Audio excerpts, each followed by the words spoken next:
ভারতের আমাদের পারবেন না। ভারত কিন্তু আমাদের স্বাধীনতাকে ভবিষ্যৎ করার জন্য সেই একাত্তর চেষ্টা করে যাচ্ছে। তারা নানান সময়ে আমাদের স্বাধীনতাকে ধ্বংস করার জন্য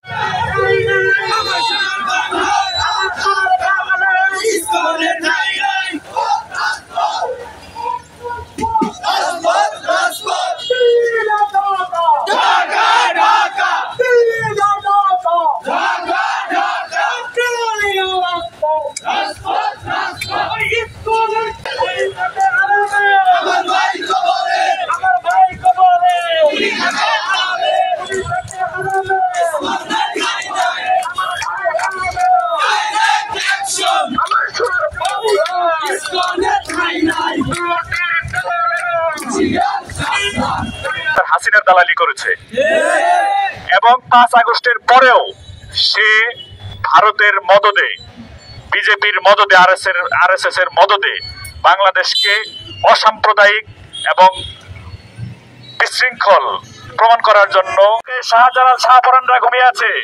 এই বাংলার বুকে তৌহিদি ছাত্র জনতা, তৌহিদি জনতা এখনো জেগে আছে। তারা কিন্তু ঘুমিয়ে যায় নাই। তারা যে কোনো ধরনের অপকর্মকে, যে কোনো ধরনের ষড়যন্ত্রকে রুখে দিতে যে কোনো সময় প্রস্তুত।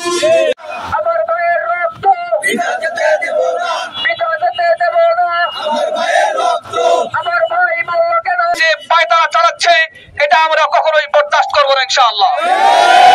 আজকে এই ইসকন সংগঠনের একজন বড় উপরস্থ নেতা কর্মীকে গ্রেফতার করার কারণে ইসকনের সদস্যরা যেই পরিমাণ মুসলমানদের উপরে চড়াও হয়েছে, তো এই চড়াইয়ের প্রতিবাদে আজকে আমরা এই বিক্ষোভ সমাবেশের আয়োজন করেছি। এই বিক্ষোভ সমাবেশ থেকে আমরা এটাই স্পষ্ট বলতে চাই, গতকাল রাতে হয়েছে এই হত্যার দাবিতে আমরা এখান থেকে স্পষ্ট ভাষায় ঘোষণা করতে চাই, এই বাংলার জমিনে কোথাও ইসকন নামক এই সংগঠন চলতে পারে না। এই বাংলার আলেম ওলামারা, এই বাংলার যুবকেরা ইসকনের বিরুদ্ধে জিহাদ করতে প্রস্তুত আছে ইনশাআল্লাহ। সাবধান হয়ে যান, মনে করছেন এক ভাইকে বাঁচান আমার।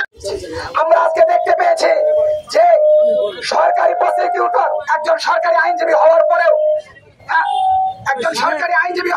তাকে যেভাবে নৃশংসভাবে ইমামকে হত্যা করা হয়েছে, এটার বিরুদ্ধে আমাদের মিডিয়ারা সব নীরব ভূমিকা পালন করছে। আমরা হিন্দুত্ববাদের বিরুদ্ধে না, কিন্তু হিন্দুত্ববাদী উগ্রবাদের বিরুদ্ধে। আমরা হিন্দুদের বিরুদ্ধে না, কিন্তু হিন্দু নামে উগ্রদের বিরুদ্ধে। আমরা কোন সাধারণ হিন্দুদের জানমালের ক্ষয়ক্ষতি চাই না, কিন্তু হিন্দু নামে যারা উগ্রবাদিত্ব করে তাদের দেশ। এখানে সাম্প্রদায়িক নই আমরা মুসলমানরা যদিও সংখ্যাগরিষ্ঠ, তদুপরি সংখ্যালঘু যারা আছে, হিন্দু, খ্রিস্টান, বৌদ্ধ যারা আছে, তাদের প্রতি আমরা সহমর্মিতা প্রদর্শন করি, আন্তরিকতা, ভালোবাসা প্রদর্শন করি। কিন্তু আমি যতটুকু জানি আমার গবেষণায় বাংলাদেশের এই সাধারণ হিন্দু এবং হিন্দুদের মূল বিষয় আর ইসকন দুটা অনেকটাই আলাদা।